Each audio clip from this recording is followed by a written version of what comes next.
আব্বা, আপনি জমিটা লিখে দেন। আমি যতদিন বাইচে আছি আপনার আর আম্মার কোনো চিন্তা করতে হবে না আব্বা। আমরা দুই ভাই ছাড়া আপনার কি আছে আব্বা? আব্বা জমিটা লিখে দেন। না, কইছি তো আমি জমি লেখা দিব না। আরে আমরা বুড়া বুড়ি আর কয়দিন বাঁচু, মইরা গেলে এই সম্পত্তির মালিক তো তোর হই হবি, তখন তোরা সম্পত্তিটা বুঝা নিস। আপনি তাহলে জমিটা লেখা দিবেন না? কইছি তো না, এক কথা কতবার কম লাগে, বারবার কমু নাকি? মাথাটা খারাপ করে দিলেন আব্বা।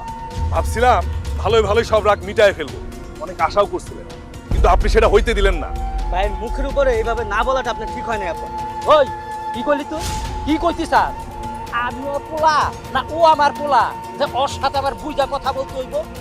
আমি বিদেশে থাইকা না টাকাই কামাইছি, তবু দুই জনের মানুষ করতে পারি নাই গা, ও মানুষ হয়ে রয়ে গেলি।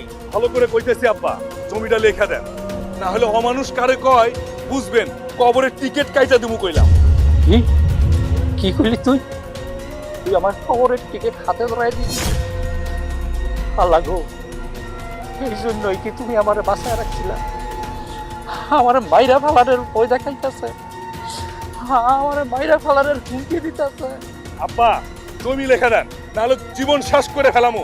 এই ছোট চল। সময় থাকতে বড় ভাইয়ের কথাটা ভাইবা দেখেন। আল্লাহ গো, নিজের পোলাই জমির জন্য মাইরা ফালাইতো। আল্লাহ, জমি জমা না থাকেই ভালো ছিল।